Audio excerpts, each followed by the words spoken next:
Today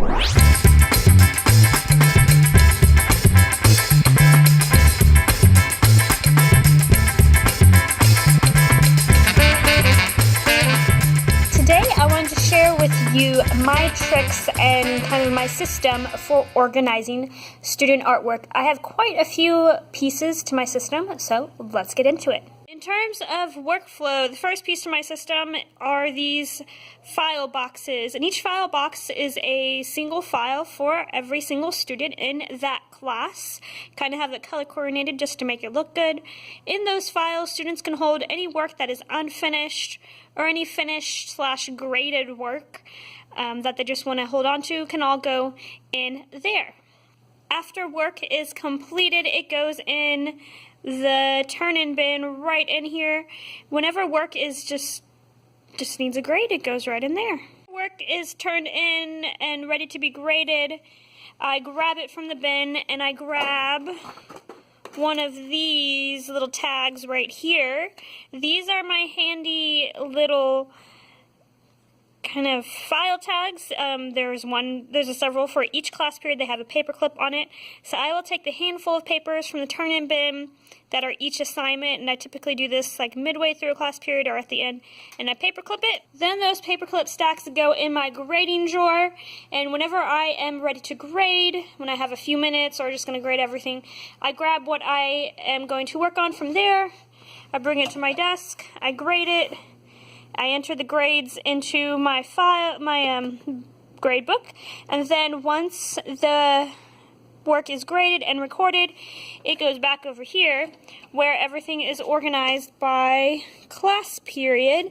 Kind of hard to read some of the numbers because there's papers in there, especially this one class period I haven't given work back to in a while, but it just goes in by class period. And once the students, or once they're really full, I'll take the folder for class period and have the students help me kind of pass it all out, and they can recycle or keep it in their file. Two more quick places that are used to help us organize work. We have the no-name board.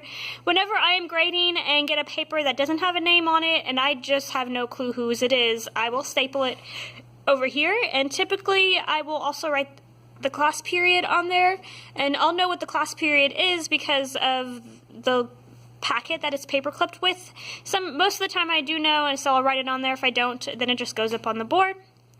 And the last place that is over here are the drying shelves or storage shelves.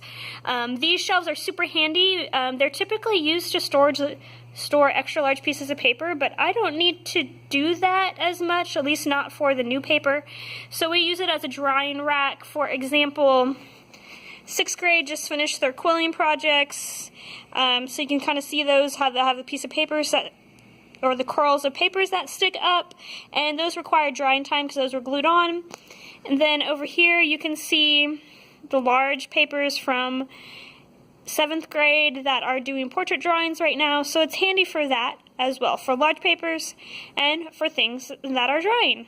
Almost forgot to mention, as I am grading, I will pull out artwork that needs to be displayed, just good looking artwork, and so I have it sorted by Art 1 stuff goes in the 6th grade hallway because they're mostly 6th graders, and then Art 2 and 3, who are 7th and 8th graders, their artwork display goes in the 7th and 8th grade hall, so that's kind of why that is there.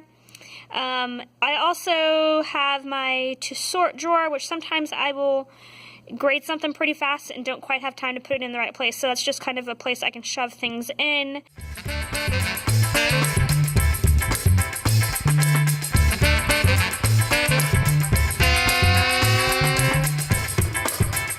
Let's recap. First, the students have their files, and that is the place where they can store anything that is unfinished and not graded. They can also put things that are graded and finished and recorded and given back to them. It's like just a place for them to store whatever artwork or any work for art that needs to go there.